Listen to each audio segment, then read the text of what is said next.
Hi friends, வாங்க, வணக்கம். எல்லோரும் எப்படி இருக்கீங்க? நல்லா இருக்கீங்களாப்பா? சாப்பிட்டீங்களா? நாம் இன்றைக்கி என்ன ரெசிபி பார்க்க போகிறோம்னா, பாருங்கள், ஆசீர்வாத் கோதுமை மாவுலேருந்து வெறும் கோதுமை மாவு மட்டும் போட்டு அடை சுட போகிறோம். இன்றைக்கி ராகி மாவுலாம் கலக்கலை, வெறும் கோதுமை மாவில் அடை செய்ய போகிறோம். நல்லாயிருக்கும். வெறும் கோதுமை மாவில் அடை போட்டோம்னா நல்லாயிருக்கும். நிறைய வெங்காயம் போட்டு முருங்கைக்கீரை போடலாம். ஆனால் நம்ம முருங்கைக்கீரை இல்லை இப்போ, அதனால் முருங்கைக்கீரை போடலை. முருங்கீரை போடாமலே கோதுமை மாவில் அடை செய்ய போகிறேன்.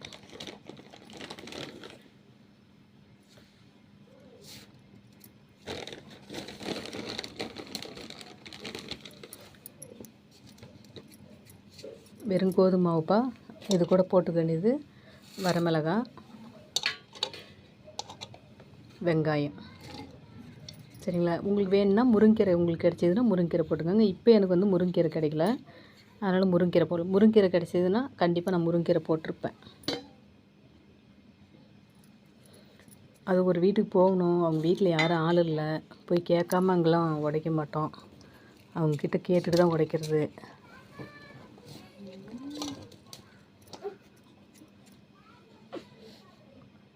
இது தேவையான அளவு உப்பு போட்டுக்கலாம்ப்பா. ஃபஸ்ட்டு இந்த வெங்காயம் எல்லாமே போட்டு நல்லா பிசைஞ்சிக்கோங்க உப்பு போட்டு. ஏன்னா வெங்காயத்தில் கொஞ்சம் நப்பு இருக்கு இல்லையா, அதில் போட்டு தேய்ச்சிக்கலாம்.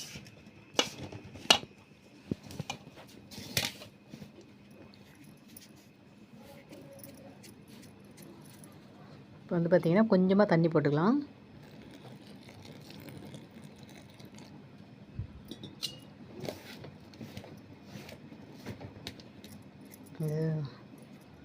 ஒரு கையில் பிசையதுக்கு வாட்டம் இல்லை, எப்படி செவுத்து வர மாச்சிக்கலாம்.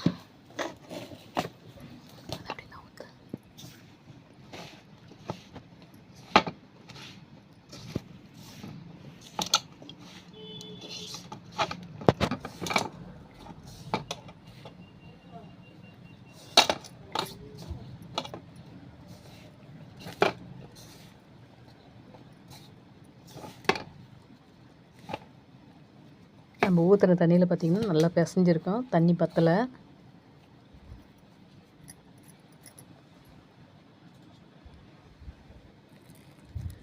இன்னும் கொஞ்சமாக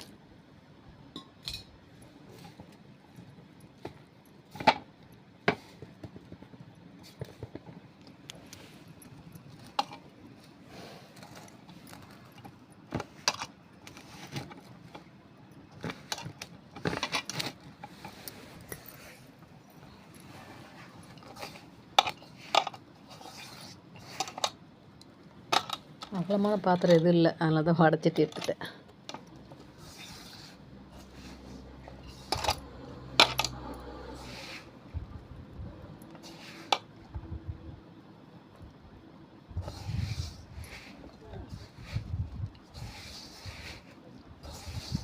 ஆனால் என்ன ஒன்று, முருங்கீரை போட்டால் சூப்பராக இருக்கும்.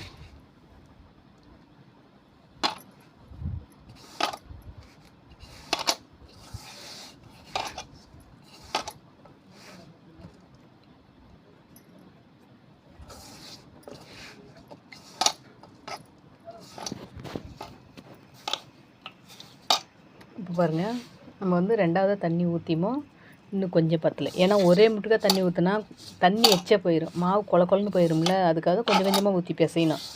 கொஞ்சம் கொஞ்சமாக ஊற்றி பிசைறதுல தப்பே கிடையாது.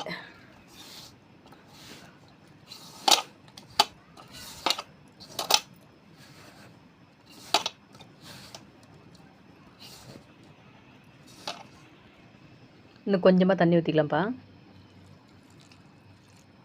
சங்கு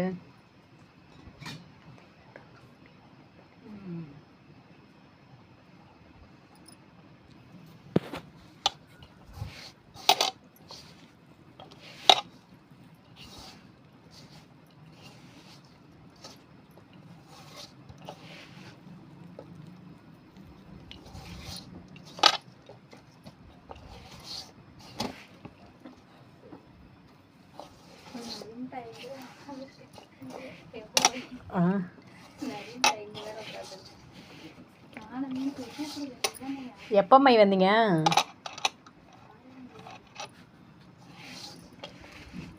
இதுதான் இப்போ அடைக்கி கரெக்டான பதம் தண்ணி. நம்ம 3ஆவது டைம் கொஞ்சமாக ஊற்றும்போது போதும். நல்லா பிசைஞ்சிக்கோங்க.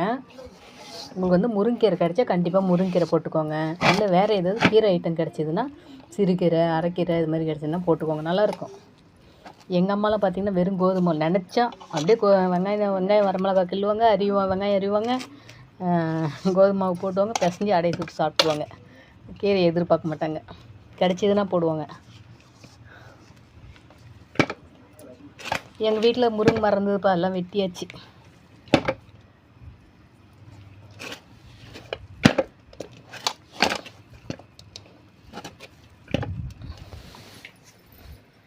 நான் எங்கள் வீடு ஒரு நாளைக்கு டூர் மாதிரி போடுற மாதிரிங்க, ஹோம் டூர் மாதிரி. ஏன்னா கிராமத்து வீடு நல்லாயிருக்கும், கூரை வீடு. அதனால் இப்போ கொஞ்சம் ரொம்ப டேமேஜ் ஆகிடுச்சி, இல்லை ஆனால் நல்லாயிருக்கும். நாங்கள் வாழ்ந்த வசந்த மாளிகை சொர்க்கம். உண்மையாகவே ஆமாம், சொர்க்கம்தான் சொல்லலாம். நிறைய கஷ்டப்பட்டிருக்கோம், நிறைய சந்தோஷமாக வந்துருக்கும். கஷ்டன்றது நிறைய கிடையாது, ஆனால் நிறைய சந்தோஷமாக இருந்திருக்கும்.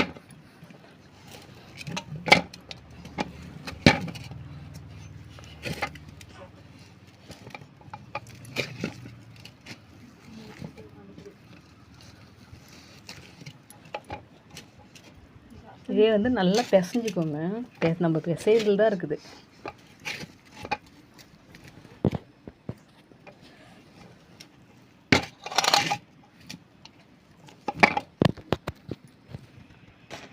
இது பிசைஞ்சிட்டு கொஞ்சமாக எண்ணெய் விட்டுக்கோங்கப்பா.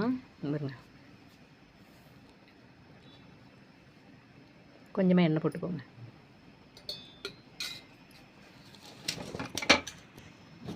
பார்த்திங்களா, அளவு பார்த்திங்களா, ரொம்ப கொலன்னு போகக்கூடாது, ரொம்ப வறட்சியாகவும் இருக்கக்கூடாது. இதுதான் கரெக்டான பதம். நல்லா பிசைஞ்சிட்டு அதுக்கப்புறம் பார்த்திங்கன்னா கொஞ்சம் உருண்டை பிடிச்சிக்கோங்க. ஒரு நம்ம எவ்வளோ பெரிய அடை போட போகிறோமோ அதுக்கு தகுந்தமாரி நீங்கள் குட்டி குட்டியாக வேணாலும் குட்டி குட்டியாக பிடிச்சிக்கலாம். இதில் வந்துட்டு இன்னும் கொஞ்சம் வந்து பிசையணும். பாருங்கள், கையில் மாவு ஒட்டாத அளவுக்கு பிசையணும்.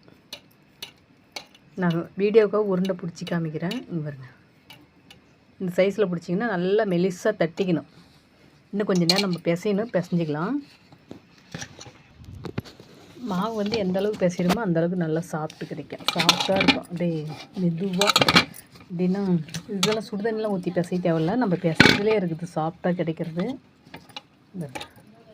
இப்போ வந்து நம்ம உருண்டை பிடிச்சிக்கலாம்.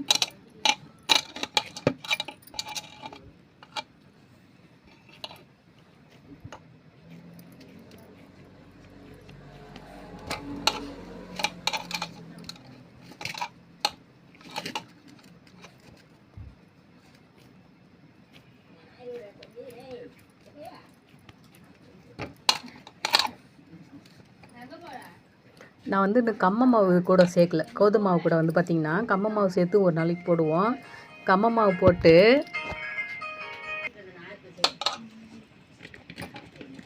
இது மாதிரி உருண்டையாக பிடிச்சிக்கலாம்ப்பா. நான் வந்து சொல்லிக்கிட்டு இருந்தே விட்டுட்டேன், பாப்பாவுக்கு ஃபோன் வந்தது அங்கிட்டையும் விட்டேன். கம்ம மாவு போட்டு ஒரு நாளைக்கு அடை போடுறேன். அது எப்படி இருக்குதுன்னு, நல்லா இருந்ததுன்னா உங்களுக்கு நல்லா இருக்குதுன்னு சொல்லுவேன், நல்லா இல்லைன்னா நல்லா. நாங்கள் வந்து இன்னும் கம்ம மாவுலாம் சேர்க்கல, போட்டு செய்யணுன்னு ஒரு ஆசை இருக்குது. ஆனால் எங்கள் அம்மா சாப்பிட்ருக்காங்க, அவங்க செஞ்சு சாப்பிட்ருக்காங்க, நான் இன்னும் சாப்பிட்டதில்லை. அதனால் இன்னொரு நாளைக்கு கோதுமை மாவும் கம்ம வாங்கிட்டு தான் வந்திருக்கேன். அதனால் மாவில் இருக்குது. நான் இன்னும் ஒரு 2 நாள் கழிச்சு கோதுமை மாவும் கம்மாவும் போட்டு அதில் முருங்கீரை சேர்த்துக்கிறேன். முருங்கீரை சேர்த்து அடை சுட்டால் நல்லா இருக்குதா அப்படின்னு சொல்லி பார்த்துட்டு, நல்லா இருக்குது அப்படின்னா உங்களுக்கு சொல்கிறேன், நீங்களும் செஞ்சு சாப்பிடுங்க. ஏன்னா கோதுமை மாவு, கம்ம மாவு, ராகி மாவு எல்லாமே உடம்புக்கு நல்லது தானே, அது ரொம்ப ஹெல்த்தியானது தானே அது. அதனால் நான் நல்லா இருக்குதான்னு சுட்டு பார்த்துட்டு சொல்கிறேன், நீங்கள் சாப்பிடுங்க, செஞ்சு சாப்பிடுங்க. சரிப்பா, தோசைக்கல் அடுப்பில் வச்சு அடை போட்டுடலாமா? துணியில் தான் தட்டணும், துணி ஒன்று கிழிச்சு வச்சுருக்கேன், துணியிலே தட்டிக்கலாம். சரிப்பா, வாங்க கல்லில் போடலாம். வாங்கப்பா, அடை எப்படி போகுதுன்னு பார்க்கலாம். நான் வந்து அடுப்பத்தை வச்சு தோசைக்கல் அடுப்பில் வச்சுட்டேன். பாருங்கள், துணி வந்து வெள்ளை துணி எடுத்துக்கோங்க, இல்லைனா பிளாஸ்டிக் கவர், எண்ணெய் கவர் இருந்தால் எடுத்துக்கோங்க, இல்லை வேறு எந்த கவராக இருந்தாலும் பரவாயில்ல எடுத்துக்கோங்க. பாருங்கள், தட்டுறதுக்கு வந்து தட்டு போட்டு கமுத்து மூடிருக்கேன், இல்லை அகலமான போசி கூட போட்டுக்கலாம். துணி வந்து ஈர துணி இதில் போட்டிருக்கேன். இதுக்கு முன்னாடி நான் பார்த்திங்கன்னா எண்ணெய் தடவி போடுவேன் பேப்பரில். நீங்கள் வந்து பேப்பரில் போட்டிங்கன்னா எண்ணெய் தடவாதீங்க, எண்ணெய் கவரில் வந்து நல்லா அழகாக வெட்டி வச்சுக்கோங்க.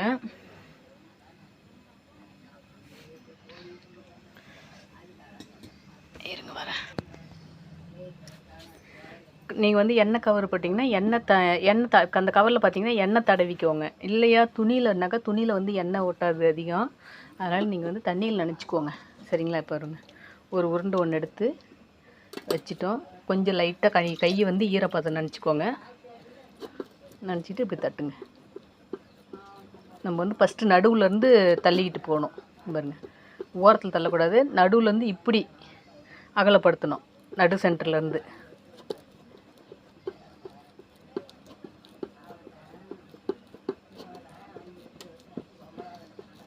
இந்த சுகர்காரங்களாம் ஏன்னா கோதுமை தோசை சப்பாத்தி இப்படி தானே சாப்பிட்ணும். இது மாதிரி அடையாவும் போட்டு சாப்பிட்லாம்.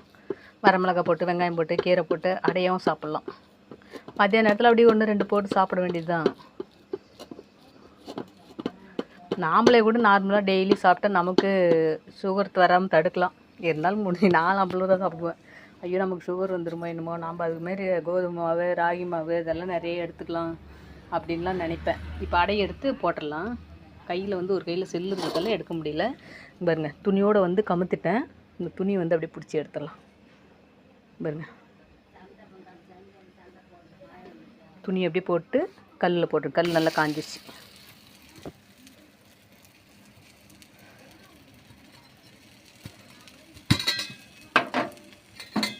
போட்டதுக்கப்புறம் எண்ணெய் வந்து ஊற்றுங்க. சுற்றி எண்ணெய் ஊற்றிடுங்க. சுற்றி எண்ணெய் ஊற்றி கொஞ்சம் சென்டர்லேயே எண்ணெய் போட்டுருங்க.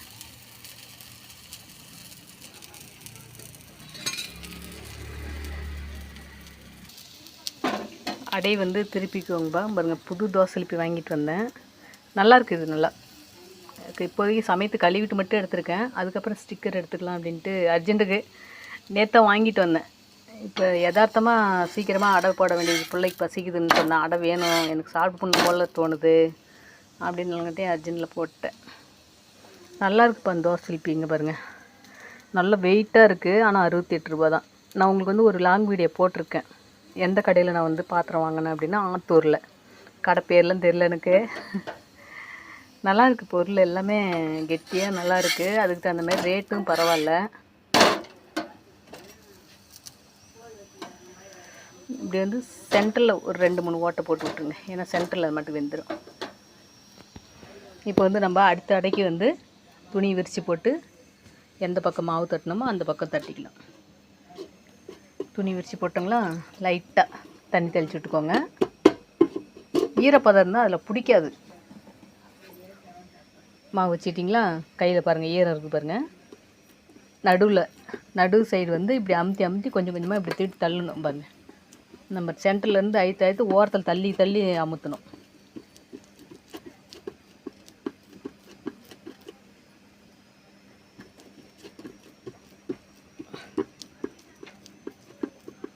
சென்டர்லேருந்து சுற்றி அகலப்படுத்திட்டு போகணும். உண்மையாகவே எனக்கெல்லாம் கூட இது மாதிரி உடையாமல் அடலாம் நான் எவ்வளோ தூரம் கஷ்டப்பட்டேன். ஏன்னா அது எங்கள் அம்மா தட்டினா மட்டும் உடையாமல் அழகாக ரவுண்டாக வருது, நாமளும் தட்டினா உடஞ்சிட்டு போகுதுன்னு. அதுக்கு ஒரு பதம், அந்த கை வாட்டம் பாருங்க, அந்த கை வாட்டம் வந்து இப்படி தட்டுறதுல இருக்குது. நான் போட்டு பழகிட்டு தான் எனக்கு இப்படி நல்லா உடையாமல் வர்றது.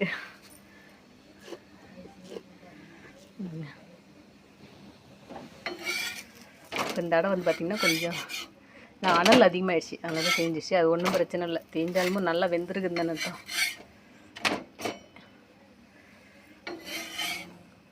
இந்த அடையை வந்து எடுத்து வச்சிடலாம்.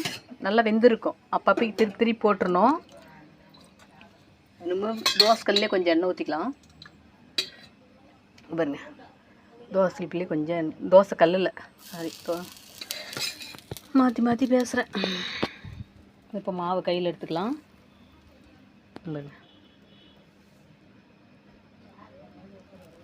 அடை வந்து போட்டுக்கலாம். அதுக்கப்புறம் கொஞ்சம் எண்ணெய் வந்து சுற்றி ஊற்றிக்கலாம். சென்டர்லேயும் போட்டுக்கோங்க.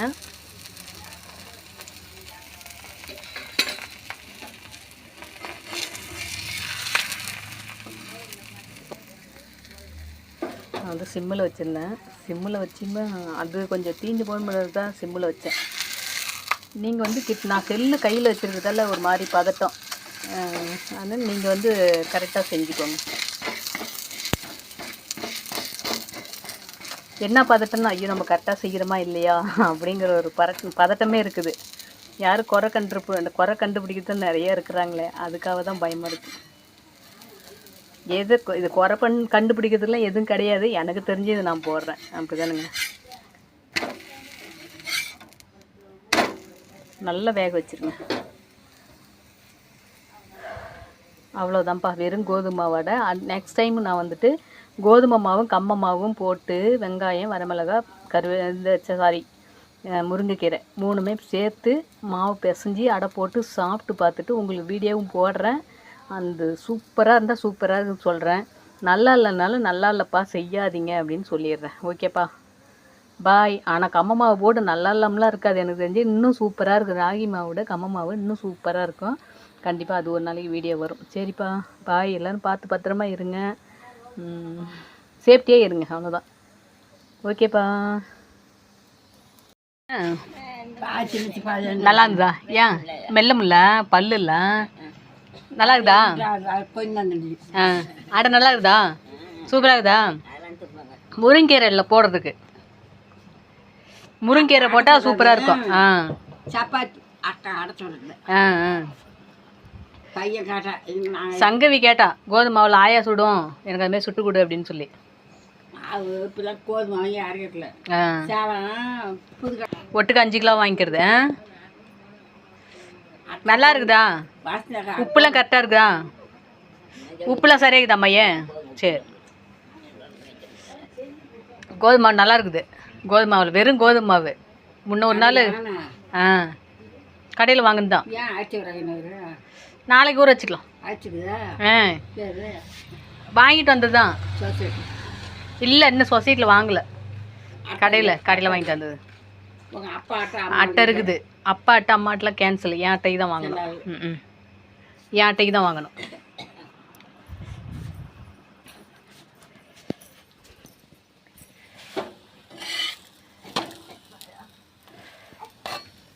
அடை சுட்டு எங்கள் பக்கத்து வீட்டு அம்மாய்க்கும் எங்கள் பெரியம்மாவுக்கும் கொடுத்தேன். சூப்பராக இருக்குதுன்னு சொல்லிட்டாங்கப்பா.